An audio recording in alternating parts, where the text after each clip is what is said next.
ಕುಂಬಾಶಿ ನಾಗಾಚಲ ಶ್ರೀ ಅಯ್ಯಪ್ಪ ಸ್ವಾಮಿಯ ದೇವಸ್ಥಾನದಲ್ಲಿ ನೂತನವಾಗಿ ಶೃಂಗೇರಿ ಶಂಕರ ಮಠ ಸ್ಥಾಪನೆಯಾಗಲಿದೆ.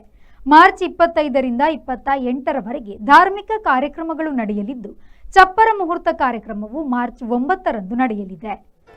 ಕುಂಬಾಸಿ ನಾಗಾಚಲ ಶ್ರೀ ಅಯ್ಯಪ್ಪ ಸ್ವಾಮಿ ದೇವಸ್ಥಾನದಲ್ಲಿ ನೂತನವಾಗಿ ಶೃಂಗೇರಿ ಶಂಕರ ಮಠವನ್ನು ಸ್ಥಾಪಿಸಿದ ಅಂಗವಾಗಿ ಪರಮ ಪೂಜ್ಯ ದಕ್ಷಿಣಾಮ್ನಾಯ ಶೃಂಗೇರಿ ಶಾರದಾ ಪೀಠಾಧೀಶ್ವರಾದ ಜಗದ್ಗುರು ಶ್ರೀ ಭಾರತೀ ತೀರ್ಥ ಮಹಾಸ್ವಾಮಿಯವರ ಪೂರ್ಣ ಆಶೀರ್ವಾದದೊಂದಿಗೆ ಜಗದ್ಗುರು ಶ್ರೀ ವಿಧುಶೇಖರ ಭಾರತಿ ಮಹಾಸನ್ನಿಧಾನಗಳವರು ಪಂಚಲೋಹದ ಶಾರದಾ ಅಮ್ಮ ಮತ್ತು ಜಗದ್ಗುರು ಶ್ರೀ ಶಂಕರಾಚಾರ್ಯರ ಮೂರ್ತಿಗೆ ವಿಶೇಷ ಪೂಜೆಯನ್ನು ಸಲ್ಲಿಸಿ ಶೃಂಗೇರಿ ಶ್ರೀ ಶಾರದಾ ಪೀಠದ ಪ್ರಾಂತೀಯ ಧರ್ಮಾಧಿಕಾರಿ ನಾಗಪಾತ್ರಿಗಳಾದ ವೇದಮೂರ್ತಿ ಲೋಕೇಶ್ ಅಡಿಗ ಬಡಾಕೆರೆ ಅವರಿಗೆ ಮೂರ್ತಿಯನ್ನ ಹಸ್ತಾಂತರಿಸಿದರು.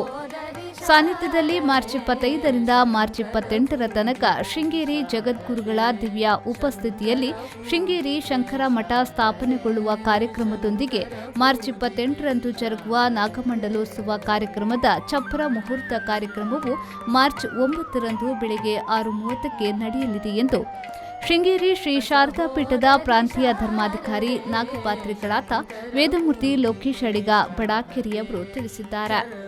ಈ ಸಂದರ್ಭದಲ್ಲಿ ದೇವಸ್ಥಾನದ ಸಂಸ್ಥಾಪಕರಾದ ಅಮಿತಾ ಕಲ್ಲುಚಿಕ್ಕರ್, ಅರುಣ್ ಕಲ್ಲುಚಿಕ್ಕರ್, ನಾಗೇಂದ್ರ ಅಡಿಗ, ಸಮಿತಿಯ ಪ್ರಮುಖರಾದ ಪ್ರಭಾಕರ್ ಬಿ ಕುಂಬಾಸಿ, ಲಕ್ಷ್ಮೀನಾರಾಯಣ ವೈದ್ಯ, ವಾದಿರಾಜ್ ಹೆಬ್ಬಾರ್, ಬಾಬಣ್ಣ ಪೂಜಾರಿ, ಜಯನಂದ ಕಾರ್ವಿ, ಶ್ರೀಧರ್ ಪುರಾಣಿಕ್, ಸುಪ್ರೀತಾ ಪುರಾಣಿಕ್, ದೇವರಾಜ್ ಮೊಗವೀರ, ಪರಮೇಶ್ವರ ಉಡುಪ ಉಪಸ್ಥಿತರಿದ್ದರು.